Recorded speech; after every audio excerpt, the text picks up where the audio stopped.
Dan Lawrence and I began the show by remembering 2004 and Lovie Smith and all of the talk about how hard they were going to play and no loafs and the whole thing. And then it was hamstrings, it was quadriceps, it was a lot of guys unable to play, but groin muscles. A lot of groin muscles, but it was part of it. It was part of instilling the culture. Do you think the Bears were ready for this and know that this kind of thing is just something to endure? Yes, I think that this is the price that they're willing to pay to establish standards. And I think Matt has been very direct in sort of setting that tone and setting that standard from the outset of getting here. And this is just a necessary byproduct in his eyes of teaching guys to play the right way and play the way that he wants them to play. And now, obviously, you have to take these next 4 weeks and probably become a little bit more strategic, a little bit more cautious with certain guys, and just make sure that when you roll into the regular season, you at least have your starters and your key backups at a state where they can help you try to be competitive when you start playing real games. Dan, how bad are things depth-wise for the wide receivers?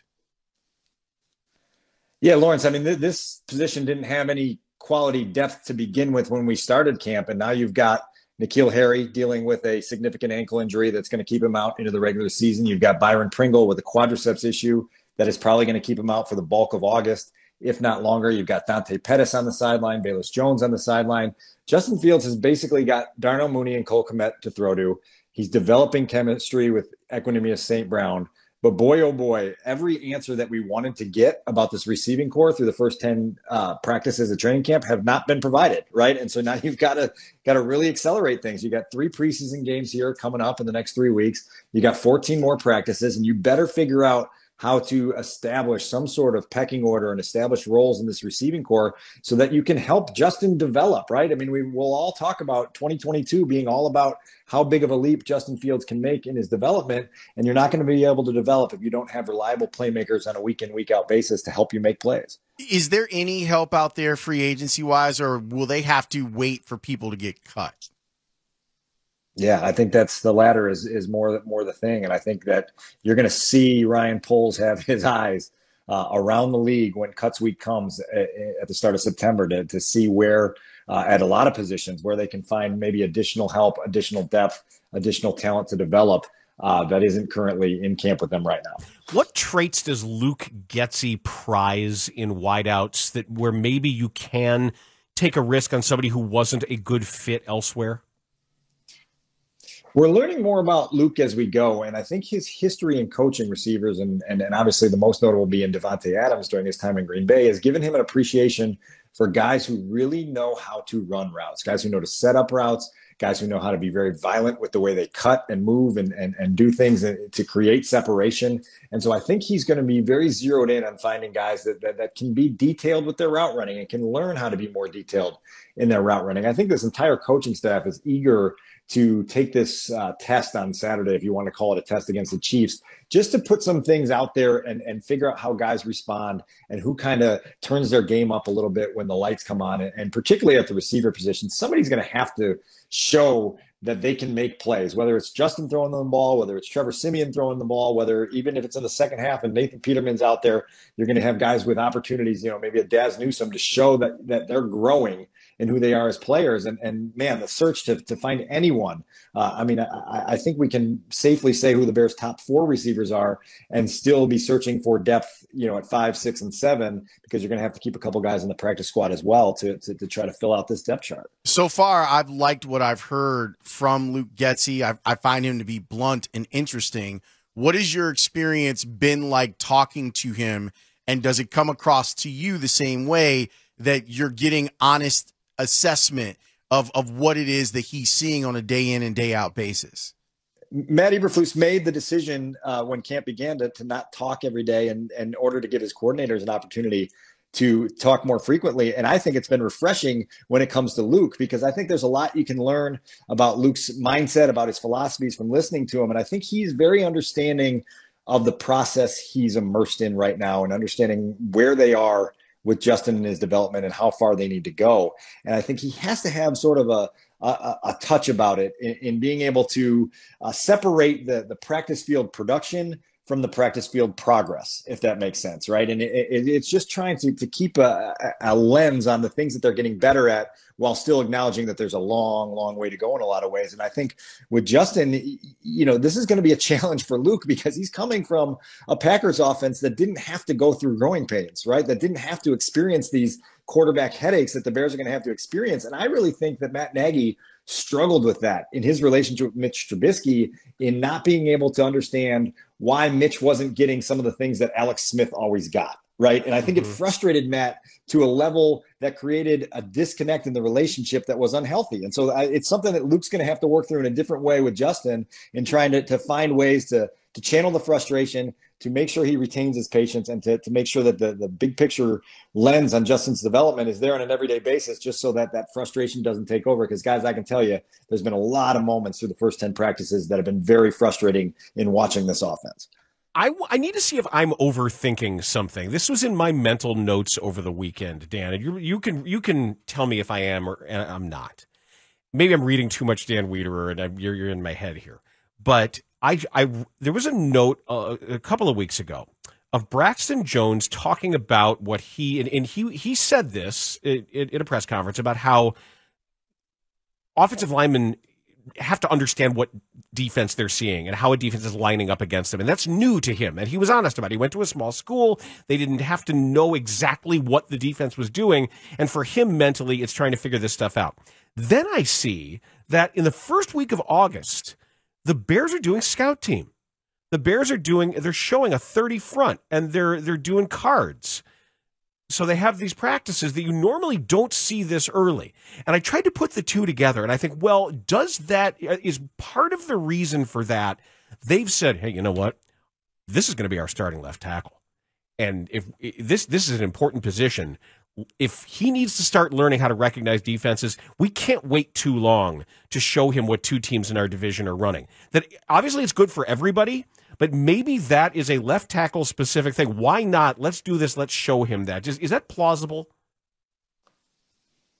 I think it's less about Braxton as it is about Justin. I think they want to get Justin comfortable in seeing those 30 fronts and understanding what's coming for him when the regular season begins. I think it's a notable point, and I don't think it's going to be a massive jump for Braxton Jones. I think he'll pick up quickly on what they're asking him to see, and hopefully be able to adjust very quickly in that regard. But I think overall it was notable. I asked Luke last week, why the scout team looks at this stage of camp and what were you hoping to get out of it. And he was very blunt and direct in saying, listen, we've got 2 30 front teams in our division, and we just want to get some looks at that. Whether that works in the regular season, we'll see. Whether it was the right thing to do at this point in camp, I'm not sure, but that's certainly a philosophy they've adopted. I don't think it's as much about Braxton as it is about Justin, and we'll just kind of have to keep eyes on that as we get into meaningful games, right? And measure the progress of all these younger players as they start to see things that they never saw in college. How are they determining what to do at center, considering some of the injury stuff that they've already gone through with the offensive line? Yeah, I mean, I think your safety net is Sam Mustipher, right? A guy who maybe not the blue chip guy that you want playing center, but certainly has experience and can hold it down for you until Lucas Patrick gets back, and then you just kind of adjust from there, because it seems like they are starting to solidify those other 4 positions around the center position with the way they've got their veterans and their younger players mixing in. And it seems like there is a kind of a focus on where they want this line to be when they line up for the first time, with a hope that Lucas Patrick can be back even by week 1 if his thumb can heal in that regard. And if not, certainly sometime in September, he could take over that center role and be beside, obviously, Braxton Jones and Cody Whitehair and Michael Schofield and Riley Reif. Then what type of odds would you give Tevin Jenkins of making the team and or starting? I mean, this is odds on starting 300 to 1, right? Like I don't think that he's in their plans at this point, and with good reason. I mean, you can't have an open competition for 2 tackle positions and then have a guy miss, 7 full practices, parts of another, just because he's limited, ramping back up, not taking many of the competitive periods and team drills or one-on-ones yet, and suddenly think that he's going to emerge as a surprise starter for you. So the idea of him starting for this team, I think, is very slim. The idea of him being on the roster is one that has major question marks around it, because I think that the Bears certainly have made it open, that they are taking phone calls. Anybody interested? Give us a ring here at Lake Forest. We'll listen to what you want to offer. And once you go down that road, you have let a player know where he stands in your building, and you have let others in the league know that you're not going to be sad if he's no longer with you. And so this is going to be really fascinating to kind of monitor as the rest of the month goes on and into September, because the Bears,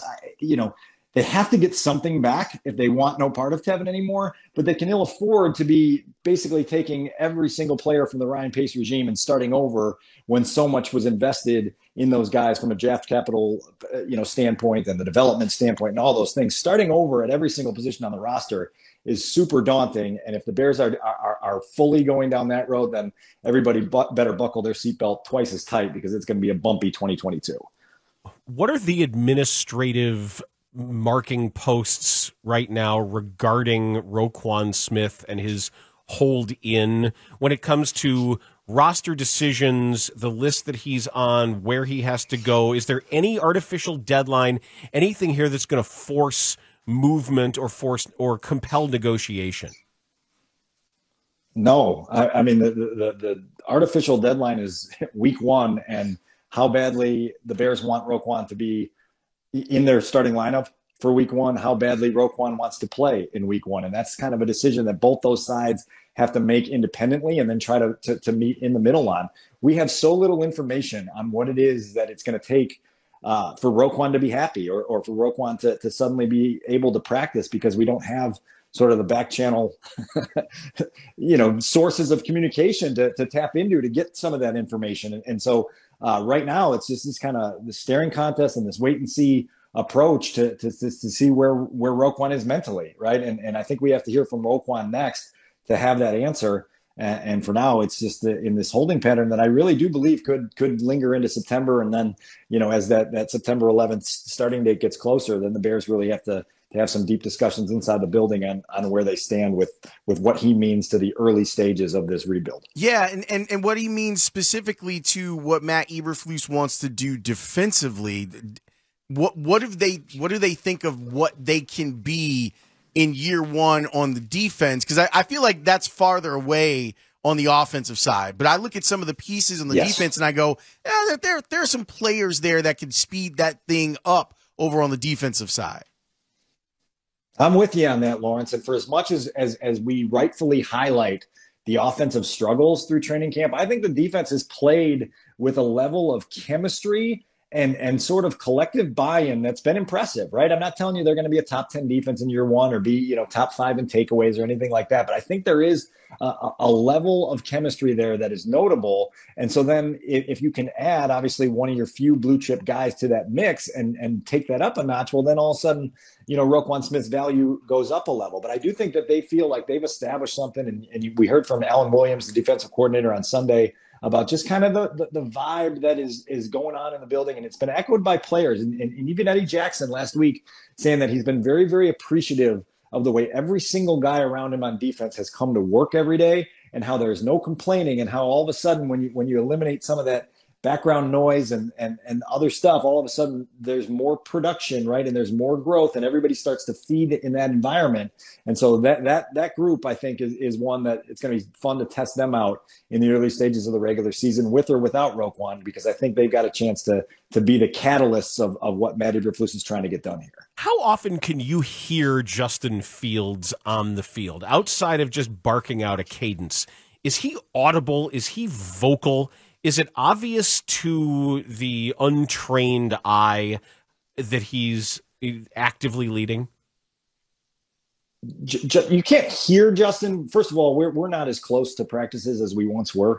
It's every year it feels like we get further and further away, and pretty soon we're going to be at the Lake Forest Oasis trying to look through binoculars and see what's going on out there. But I do think that you can see in mannerisms and the way Justin carries himself on the practice field that he is leading, that he's responding to Matt Eberflus's top goal, which is to never walk by a mistake. And if someone makes a mistake, it's okay for someone else to correct them and say, here's what you did wrong. Here's what I need you to do better the next time. And Justin's been an active participant in that on the offensive side of the ball. And so I have very few questions about who Justin is as a leader. I just think we have to get past the talking points of Justin's a great leader, Justin's got great resolve, Justin can bounce back from failure, and start talking about Justin being a difference-making playmaker, right? It goes back to the first conversation we had at the starting training camp on that level. And the social media team at chicagobears.com should be pumping out videos daily of breathtaking plays that Justin Fields is making to excite their fan base. And there haven't been enough of them. I'm sure you guys have been closely monitoring your Twitter feeds and probably been disappointed at the lack of like wow plays that you've watched, because that's that's where you're going to find them, right? The team is going to be pumping those out, and there just haven't been enough to promote. And so that's the next step for Justin, and it's got to come quickly, because he better be aware of the tsunami of outside criticism and the pressure that comes with that's waiting for him when the games go live in a month. So instead of getting the magic plays and the really good like hero shots from them, here's what I've been trying to figure out with everyone that we talk to about Bears, and you're as good of anyone to talk to you about this. Is the mechanism of getting in and out of the huddle and the ball snapped cleaner? Because that is something that I feel like we can judge Justin Fields on year 1 to year 2. Has that been a clean experience? Which part?